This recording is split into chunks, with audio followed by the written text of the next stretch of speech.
So hello students, very warm welcome. और कहते हैं ना कि जिसका मुझे था इंतजार वो घड़ी आ गई है। तो यहां पर हमारे पास डेट शीट आ चुकी है आईसीएसई क्लास 10th की, और हम यहां पर डिस्कस करने वाले हैं कि कैसे हम इन एग्जाम्स को करेंगे और किस डेट को हमें प्रिपेयर होके जाना है। तो यहां पर आपको दिखाई दे रहा होगा कि वेडनेसडे यानी 21 फेब को 11 AM आपका इंग्लिश लैंग्वेज का एग्जाम होने वाला है। ड्यूरेशन आप सभी को पता है, एज यूजुअल 2 आवर्स की ही होने वाली है। अगर हम उसके बाद के पेपर की बात करें तो फ्राइडे यानी February 23 आपको 1 डे का गैप मिलेगा और वापस से आपको देना होगा लिटरेचर इंग्लिश का एग्जाम यानी इंग्लिश पेपर 2, और इसकी भी ड्यूरेशन 2 आवर्स की होने वाली है। फिर हम बात करते हैं मंडे की, यानी अपने को 24, 25 2 डेज का गैप मिलने वाला है। और 26 फरवरी 11 AM हमारा हिस्ट्री एंड सिविक्स का एग्जाम होगा। और इसके बाद के एग्जाम की अगर हम बात करते हैं तो अपने को सिर्फ और सिर्फ 27 का टाइम मिलने वाला है। और 27 के गैप के बाद फरवरी 28 11 AM हमें ज्योग्राफी का एग्जाम देना होगा।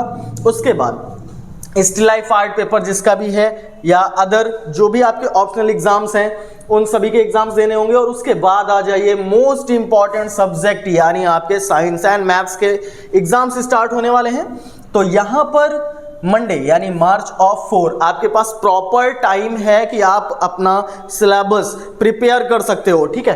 तो यहां पर मंडे यानी मार्च 4 को आपको फिजिक्स का एग्जाम देना होगा। और फिजिक्स के एग्जाम के लिए आपको किससे पढ़ना है? कृष्णा सर से। Very good. अब उसके बाद अगर हम चलते हैं मार्च 6 इकोनॉमिक्स, ये ग्रुप सेकंड के लिए हो गया जिसका भी ऑप्शनल है। मार्च 7 को आर्ट पेपर 2 हो गया। फिर मार्च 4 के बाद मार्च 11 साइंस स्ट्रीम के बच्चों के लिए काफी सारा गैप उन्होंने अरेंज कर रखा है ऑलरेडी। मार्च 11 को केमिस्ट्री का एग्जाम है और केमिस्ट्री के एग्जाम के लिए आपको प्रॉपरली टाइम मिल रहा है कि आप प्रिपेयर कर सकते हो। सो बिल्कुल इस बार हताश निराश नहीं होना है, क्योंकि ये जो डेट शीट बनाई गई है ना, ये बिल्कुल अकॉर्डिंग आपके बनाई गई है, स्टूडेंट्स को सेंट्रल बेस रख के बनाई गई है। और उसके बाद अगर हम बात करते हैं वेडनेसडे को, ये फिर ऑप्शनल्स हो गए। अब अगर हम बात करते हैं मैथ्स के एग्जाम की, तो यहां पर आपको मार्च 15 को आपको मिलेगा 11 AM मैथ्स का एग्जाम। यानी मैथ्स एक ऐसा सब्जेक्ट है जिसमें आप 100% मार्क्स गेन कर सकते हो। और ऐसे एग्जाम्स के लिए भी आपको गैप मिल रहा है, ये समझिए कि एक अपॉर्चुनिटी है हम सभी के लिए, और हम सभी को इसमें अच्छे मार्क्स गेन करने ही करने हैं। इसके बाद हम लोग बात करते हैं सैटरडे यानी मार्च 16, जिसमें आपको आर्ट का पेपर देना होगा। देन अभी साइंस का एक बचा हुआ है, फिजिक्स दे दिया, केमिस्ट्री दे दिया, बायो बचा ना। तो मैथ्स के बाद अब 15 के बाद आपको 18 मार्च को बायोलॉजी का एग्जाम देना है। देखिए, अगर हम बायोलॉजी की बात करते हैं तो बेसिकली बायोलॉजी होता है हमारे लिए एक थ्योरेटिकल सब्जेक्ट, और थ्योरी के लिए आपको अगर ये गैप मिल रहा है तो it is sufficient for you.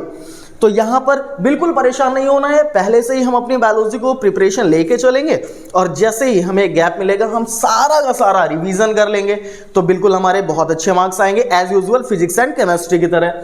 फिर उसके बाद अगर हम बात करते हैं मार्च 2019 का आपको गैप मिला, 20 को आपको हिंदी का एग्जाम देना है, ठीक। हिंदी का एग्जाम आप सभी की हिंदी लगभग प्रिपेयर होगी, ठीक है। अगर किसी की नहीं है तो हमें बताइएगा कमेंट बॉक्स में, हम आपके लिए हिंदी भी अरेंज कर देंगे।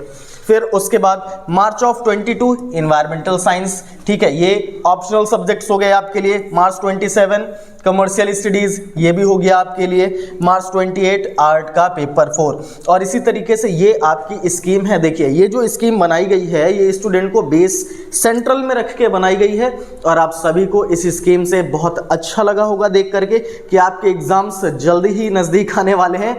और जो बच्चे पढ़ाई कर रहे हैं ना, उन्हें यही लग रहा होगा कि हमारे पास अभी टाइम सर बहुत कम बचा हुआ है, हमारा सिलेबस तो कंप्लीट है लेकिन अभी रिवीजन बाकी है। तो आपको बिल्कुल भी परेशान होने की नीड नहीं है, आपके पास सफिशिएंट टाइम है अभी भी। अगर आज से ही आप एक कदम सफलता की ओर बढ़ाएंगे तो ये विश्वास रखिए कि आप 100 में से 95% स्कोर करके आएंगे, ठीक है। तो मिलते हैं अपने नेक्स्ट वीडियो में, और आपकी तैयारी में आप भी जुट जाइए और हम भी जुट जाते हैं आपके साथ।